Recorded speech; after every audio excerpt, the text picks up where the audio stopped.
जिंदगी एक हसीन ख्वाब है, बस जीने की चाहत होनी चाहिए। जिंदगी एक हसीन ख्वाब है, बस जीने की चाहत होनी चाहिए। आपका गम खुद ब खुद खुशियों में बदल जाएगा, बस मुस्कुराने की आदत होनी चाहिए। तो हेलो स्टूडेंट, कैसे हैं आप सब? आई होप आप सब अच्छे होंगे और घर पे अपनी प्रिपरेशन बहुत अच्छे से कर रहे होंगे। मैं राहुल पटेल सर एक बार फिर आपका हार्दिक स्वागत करता हूँ आपके अपने ही channel RKCI an academy of English Damoh पर। जैसा कि आपको पता है कि हमारी अकेडमी द्वारा स्पेशली 10th और 12th के MP बोर्ड एग्ज़ाम के लिए फिर ऑनलाइन क्रैश कोर्स स्टार्ट किया गया है, जिसकी वीडियो 5 दिसंबर से स्टार्ट हो गई हैं। तो आज हम इस वीडियो के माध्यम से डिस्कस करने जा रहे हैं लेक्चर 4, जिसमें हम बात करने जा रहे हैं from the diary of Anne Frank के बारे में। और इस वीडियो को स्टार्ट करने से पहले मैं आपको बता दूं कि यदि अभी तक आपने हमारे चैनल को सब्सक्राइब नहीं किया है तो हमारे चैनल को सब्सक्राइब करें, बेल आइकन क्लिक कर दें, जिससे आने वाली वीडियो का नोटिफिकेशन आपके पास सबसे पहले पहुंच सके। और इस वीडियो को अपने उन सभी दोस्तों के साथ शेयर करें जो 10th और 12th क्लास के MP बोर्ड एग्जाम देने जा रहे हैं। तो चलिए स्टार्ट करते हैं इस इम्पोर्टेंट सेशन को। तो इस सेशन के माध्यम से हम डिस्कस करने जा रहे हैं chapter 4 from the diary of Anne Frank. तो from the diary of Anne Frank को डिस्कस करने से पहले मैं थोड़ा सा इसको समरी आपको बता दूं, जिससे आपको थोड़ा सा आइडिया लग सके इस स्टोरी के बारे में कि जो है स्टोरी है वो किस पर बेस है, इस स्टोरी का जो मेन मोटो है वो क्या है। तो from the diary of Anne Frank में एक छोटी सी बच्ची द्वारा एक डायरी लिखी गई है, और यह जो चैप्टर है वो एनली फ्रैंक द्वारा लिखा गया है, क्योंकि इसमें उसकी जो डायरी है उसी की मतलब उसी को लेकर ये पूरी स्टोरी डेडिकेट की गई है। ये जो डायरी उसने उस टाइम लिखी थी जब उसकी फैमिली नाजिस से जो बदलवार हो रहा था, नाजिस ऑक्यूपेशन के द्वारा उसकी पूरी फैमिली को किडनैप कर लिया गया था। मतलब उसकी पूरी फैमिली जो छिपी हुई थी वो उसके जो पापा के ऑफिस से अमेंडम ऑफिस वहाँ पर छुपी हुई थी। तो उसी टाइम पर जब वो अपने आप को अकेला फील कर रही थी, उसके साथ कोई ऐसा व्यक्ति नहीं था, कोई ऐसी उसकी फ्रेंड नहीं थी कि वो अपने पर्सनल थॉट को या पर्सनल फीलिंग को शेयर कर सके। तो उसी टाइम पर उसने बहुत कम ही एज में एक डायरी लिखी थी। तो चलिए अब हम क्वेश्चन के माध्यम से थोड़ा सा और डिस्कस करेंगे, जिससे आपको थोड़ा सा और क्लियर हो जाएगा स्टोरी के बारे में। और मैं जब आपको कोई भी चैप्टर थोड़ा स्टार्ट करता हूँ या उससे क्वेश्चन आंसर कराने वाला होता हूँ, तो थोड़ा सा समरी आपको इसलिए पहले थोड़ा सा एक्सप्लेन कर देता हूँ ताकि आपको आइडिया लग सके उस चैप्टर के बारे में कि रियल में उस चैप्टर किससे रिलेटेड उस चैप्टर में दिया हुआ क्या है। इससे क्या होता है कि जब समरी थोड़ी सी आपको क्लियर रहती है तो आप जब क्वेश्चन आंसर लर्न करते हैं तो आपको बहुत आसानी से याद हो जाते हैं। तो चलिए बात करते हैं क्वेश्चन नंबर 1 की। तो चैप्टर 4 जैसे हम इसमें डिस्कस करने जा रहे हैं from the diary of Anne Frank, जैसा कि मैंने आपको समरी बता दी है। अब चलिए बात करते हैं क्वेश्चन नंबर 1 की। क्वेश्चन नंबर 1 जैसा कि आपको दिया हुआ है, who was Anne Frank? Anne Frank कौन थी? तो Anne Frank was a German girl and Jews victim of Holocaust. जो एनी फ्रैंक थी वो एक जर्मन गर्ल थी and Jews victim of Holocaust. उस टाइम पे जो ज्यूजस विक्टिम थी हॉलोकॉस्ट की, जब वहाँ पर बंटवार हुआ था, उसकी यह क्या थी? एक विक्टिम थी, एक गवाह थी। ठीक। इसके बाद बात करते हैं क्वेश्चन नंबर 2 की। क्वेश्चन नंबर 2 जैसे कि इसमें दिया हुआ है, when did Anne Frank right her diary? कि जो एनी फ्रैंक थी उसने अपनी डायरी कब लिखी? तो she wrote her diary in 1942 to 44। यहाँ पे क्या हुआ है कि जो राइट का रोट है वो सेकंड फॉर्म लिख दिया गया है, क्योंकि इस सेंटेंस में डिड लगा हुआ है। ये आपको विशेष याद रखना है। इससे क्लियर होता है कि जो ये क्वेश्चन किया गया है आपका पास्ट से किया गया है।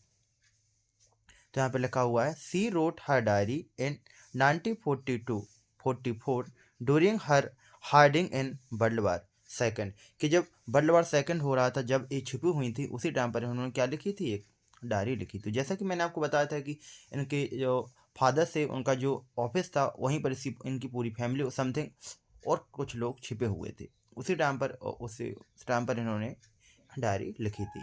जो टाइम था वो 1942 और 1944 था। When was the diary to Anne Frank? When was the diary given to Anne Frank? कि एनी फ्रैंक को डायरी कब दी गई थी? एनी फ्रैंक को डायरी कब दी गई थी? तो diary was given to her on 12 जून 1942। जो एनी फ्रैंक थी उनको जो डायरी दी गई थी वो 12 जून 1942 को दी गई थी।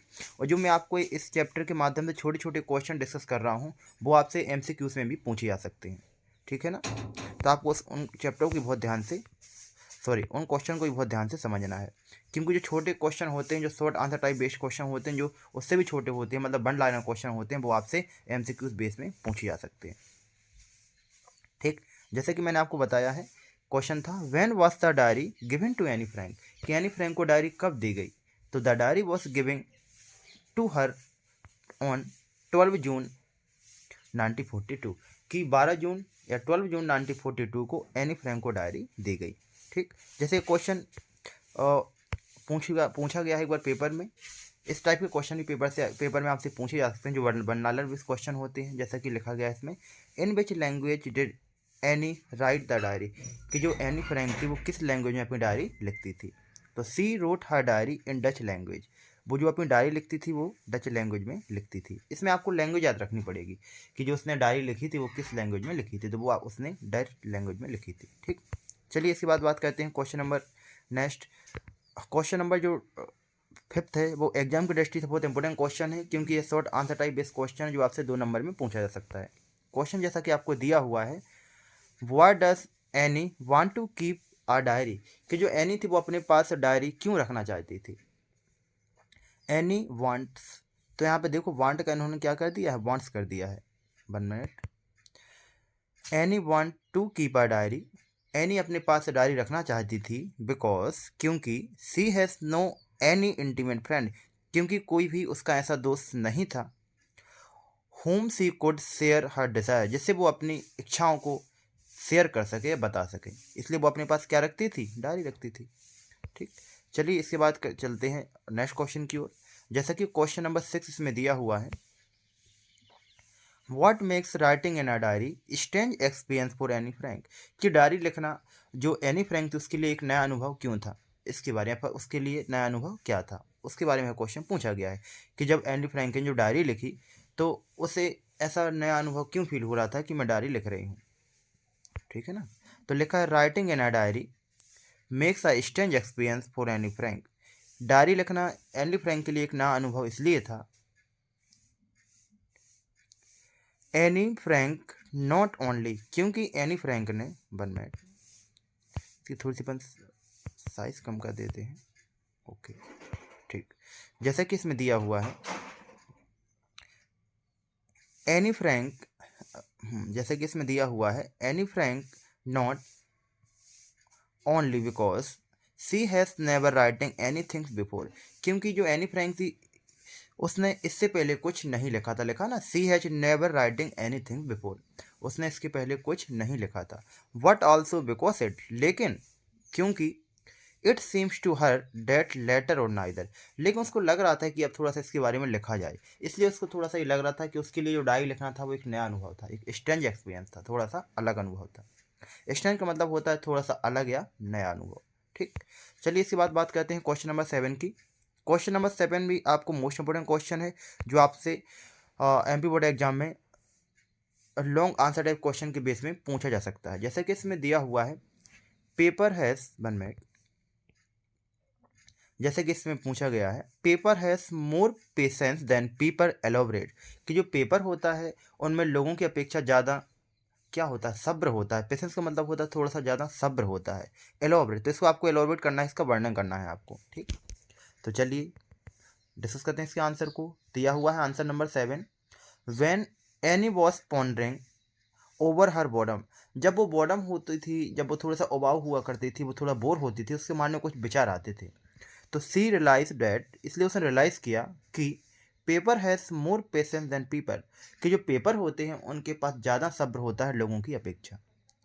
सी फेल्ट सो बिकॉज, उसने ऐसा इसलिए अनुभव किया, she wanted a passive listener, क्योंकि वो क्या थी, पैसिव लिस्टनर थी। फॉर एग्जाम्पल उसको ये लग रहा था कि जो पेपर होता है उस पर आप कुछ भी लिखते रहो, कुछ भी शेयर करते रहो, वो बहुत बढ़िया चीज़ है, मतलब बहुत वो अच्छा था। Then one who could keep her secret, और उसको ऐसा लग रहा था कि जो मैं उसके साथ शेयर कर रही हूँ, जो मैं पेपर पर लिख रही हूँ, वो मेरा क्या रहेगा, सीक्रेट रहेगा, मतलब वो क्या रहेगा, रहस्य रहेगा, ठीक है ना। 1 मिनट में एक बार फिर से इसको बता दे रहा हूँ, क्योंकि थोड़ा सा क्वेश्चन लॉन्ग इसमें आना है, तो आप थोड़ा सा इसको बहुत अच्छी समझें। इसमें लिखा हुआ है when any was pondering over her burden, कि जब वो थोड़ा सा बोर हुआ करती थी तो उसके माइंड में कुछ विचार आते थे। सी रियलाइज डैट, इसलिए उसने रियलाइज़ किया paper has more patience than people, कि जो पेपर होते हैं उनमें लोगों की अपेक्षा ज़्यादा पेशेंस होता है। सी फेल्ट सो बिकॉज, उसने ऐसा अनुभव इसलिए किया। She wanted a passive listener, क्योंकि वो जानती थी कि जो पेपर है वो उसका पैसिव लिस्नर बन चुका है। Then one who would keep her secret, और उसको ऐसा भी लग रहा था कि जो मैं कुछ भी थिंग्स या कुछ मैं अपनी फीलिंग्स जो पेपर के साथ शेयर कर रही हूँ वो सीक्रेट रहेंगी, मतलब वो इसे किसी के साथ शेयर नहीं करेगा। ठीक, चलिए इसके बाद बात करते हैं आज के क्वेश्चन नंबर लास्ट की। क्वेश्चन नंबर लास्ट दिया हुआ है आपको, why was mister casing annoyed with यानी, कि जो मिस्टर केसिंग थे वो एनी को क्यों अनॉयड करते थे। अनॉयड का मतलब होता है उसको थोड़ा सा अनॉयड करना, थोड़ा सा डांटना, वो इसमें दिया हुआ है। तो mister casing annoyed with any, इतना आपको क्वेश्चन में दिया हुआ है, आपको लर्न करना है यहाँ से। सी वॉज वेरी टॉकटेटिव गर्ल, क्योंकि वह बहुत बातानी लड़की थी, वो बहुत बात करती थी। After several warning, mister casing की बहुत सारी वार्निंग देने के बाद, ही असाइन हर एक्स्ट्रा होमवर्क, तो उन्होंने कुछ एक्स्ट्रा होमवर्क देना भी आसान कर दिया या फिर शुरू कर दिया। 1 मिनट फिर से मैं आपको एक्सप्लेन कर दे रहा हूँ। मिस्टर केसिंग अनॉयड विथ यानी मिस्टर केसिंग उसको हमेशा इसलिए अनॉयड करते थे, उसको डांटते रहते थे, because she was very talkative girl, क्योंकि बहुत बातानु लड़की थी या वो बहुत बात करती थी। आफ्टर सेवरल वार्निंग, बहुत सी वार्निंग के बाद, ही असाइंड हर एक्स्ट्रा होमवर्क, फिर वो उन्हें क्या करने लगे, मतलब सॉरी एनी फ्रैंक को फिर वो क्या करने लगे, mister casing extra homework assign करने लगे या देने लगे। ठीक, तो आज हमने इस चैप्टर के माध्यम से, इस लेक्चर के माध्यम से आपको डिस्कस किया चैप्टर 4 में जो मोस्ट इंपॉर्टेंट सेलेक्टेड क्वेश्चन हैं उनको, जो आपसे शॉर्ट आंसर टाइप क्वेश्चन में, एमसीक्यूज बेस में और आपसे लॉन्ग आंसर टाइप क्वेश्चन में पूछे जाते हैं। तो आई होप कि आपको ये सेशन पसंद आया हो, और यदि आपको ये सेशन पसंद आता है तो इस सेशन को लाइक करें, शेयर करें अपने उन दोस्तों के साथ जो MP board 10th 12th board exam की तैयारी करने जा रहे हैं।